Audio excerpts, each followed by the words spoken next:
जो मुख्यमंत्री हमेशा बुलडोजर लेकर के तैयार रहते हैं और अन्याय के लिए अपने पुलिस प्रशासन को आगे कर देते हैं, उनकी हर परीक्षा का पेपर रद्द हुआ, पेपर लीक हुआ।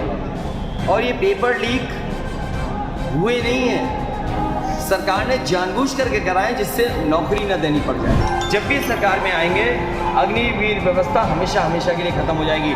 और 4 जून को हमारे आपके खुशियों के सुनहरे दिन तो आ ही रहे हैं, लेकिन हमारे प्रेस के लिए भी फ्रीडम का दिन है। वो वही पुरानी कहानी सुना रहे हैं, वही घिसे पिटे डायलॉग सुना रहे हैं। ये इस बार जनता इनको सुनने के लिए तैयार नहीं है। जो 10 साल में दिल्ली की सरकार के जो कामकाज थे और उत्तर प्रदेश के 7 साल, तो लगभग 17 साल की सरकारों का हिसाब किताब देना है। जो मुख्यमंत्री हमेशा बुलडोजर लेकर के तैयार रहते हैं और अन्याय के लिए अपने पुलिस प्रशासन को आगे कर देते हैं, उनकी हर परीक्षा का पेपर रद्द हुआ, पेपर लीक हुआ।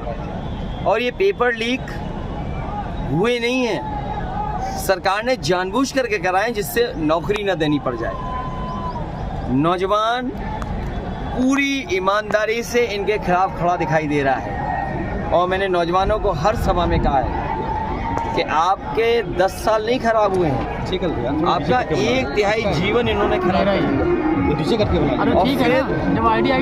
न किसान की आय दोगुनी हुई, न महंगाई को रोक पाए, और इलेक्टोरल बॉन्ड से इन्होंने जो पैसे की वसूली की उससे तो इनकी भ्रष्टाचार की पोल खुल गई। जो लोग दूसरों पे आरोप लगाते थे भ्रष्टाचार का, बताओ इलेक्टोरल बॉन्ड से इनके भ्रष्टाचार की पोल खुल गई कि नहीं खुल गई। और इसके साथ साथ जो आज बाजार में महंगाई है इन इलेक्टोरल बॉन्ड की वजह से भी है, जिनसे आप 1000 करोड़ रुपए ले लोगे, 500 करोड़ रुपए ले लोगे, 400 करोड़ रुपए ले लोगे, वो बताओ दुगना मुनाफा कमाएंगे कि नहीं कमाएंगे। तो उत्तर प्रदेश के साथ जो भेदभाव हुआ है, बिजली का प्लांट लगाया समाजवादियों ने बगल में, क्या बिजली सस्ती हुई कि महंगी हो गई? मीटर लगा करके इन्होंने बिजली महंगी कर दी। और इस देश का और उत्तर प्रदेश का नौजवान अग्निवीर वाली व्यवस्था फौज की कभी स्वीकार नहीं कर सकता। जब भी सरकार में आएंगे अग्निवीर व्यवस्था हमेशा हमेशा के लिए ख़त्म हो जाएगी। और 4 जून को हमारे आपके खुशियों के सुनहरे दिन तो आ ही रहे हैं, लेकिन हमारे प्रेस के लिए भी फ्रीडम का दिन है। वो 24 का ऐसा चुनाव है जो जनता खुद लड़ रही है और जनता को ये लगता है कि उनका संविधान खतरे में है। इधर जो उन्होंने कदम भी उठाए हैं, किसी की सुनवाई नहीं है। अगर संस्थाएं खत्म हो रही हैं, अगर आपकी सुनवाई संस्थाओं से नहीं है, संस्थाओं में कोई सुनवाई नहीं है, तो समझ लो ये संविधान गया आपका। तो ये सुना है कि यहाँ पे छत्रियों की ईवी सीवी वो ईडी और सीबीआई भी हो रही है। तो सर सोचिए, ये हर एक के खिलाफ हैं। जब दूसरे लोग सुपर, फिर ये अपने लोगों के भी खिलाफ हैं। मैं खुद मंदिर में गया, वहाँ के पुजारी ने मना किया मत धो मंदिर।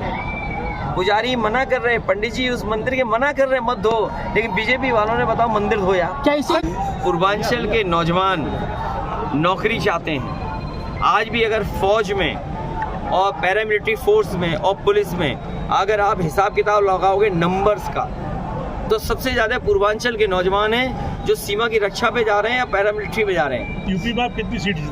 हम लोग तो जगह जगह जाते हैं, जैसे एयरपोर्ट है या और जगह जो मिलते हैं, सिक्योरिटी मॉल है, वो सब यूपी के लोग हैं। और मैं आपको गणित बताता हूँ कि जिन बच्चों का इन्होंने भविष्य छीना है, पेपर रद्द होने से जिन बच्चों की नौकरी नहीं हो पाई है, ऐसे 60 लाख बच्चे हैं जो समय समय पे परीक्षा लिखे हैं। अगर 60 लाख बच्चों के केवल हम माँ बाप जोड़ दें तो 60 लाख गुणा 3, 1 करोड़ 80 लाख, और 1 करोड़ 80 लाख को अगर भाग दे दें 80 लोकसभाओं से, तो हर लोकसभा में 2,25,000 वोट कम हुआ है सरकार का।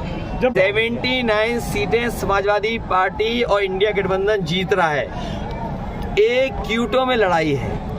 आखिर क्यों लड़ाई है सर? क्या सीटें जीत रहे हैं? क्या क्यों लड़ाई है सर? क्या इसके पीछे क्या लड़ाई है? बसपा सुप्रीमो मायावती ने कहा है कि 4 जून के बाद अगर ईवीएम में गड़बड़ी नहीं मिली तो फिर सत्ता बदल जाएगी, ऐसा आपको लग रहा है? वो ठीक कह रही हैं। और बहुजन समाज से मैं कहूँगा कि संविधान बचाने के लिए, लोकतंत्र बचाने के लिए इंडिया गठबंधन का साथ है। सर गठबंधन कितनी सीटें पा रही है, क्या कुछ कितनी सीटें गठबंधन पा रही है सर? गठबंधन सरकार बना रहा है।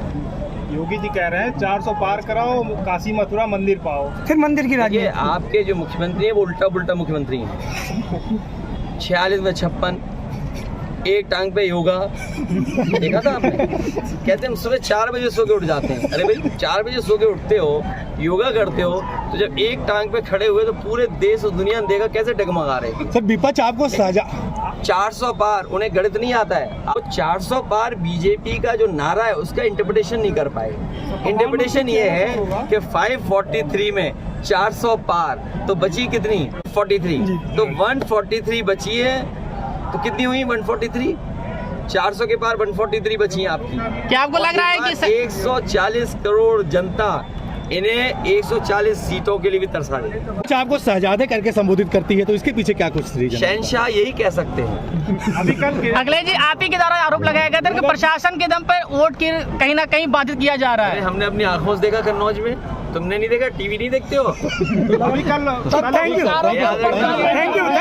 यू मंत्रिमंडल के साथ साथ मीडिया मंडल भी बदलेगा और आपको ये भी फ्रीडम दे आ रहा है। हमसे जुड़े रहने के लिए हमारे YouTube चैनल को सब्सक्राइब करें और नई वीडियो की नोटिफिकेशन के लिए बेल आइकॉन को दबाएं।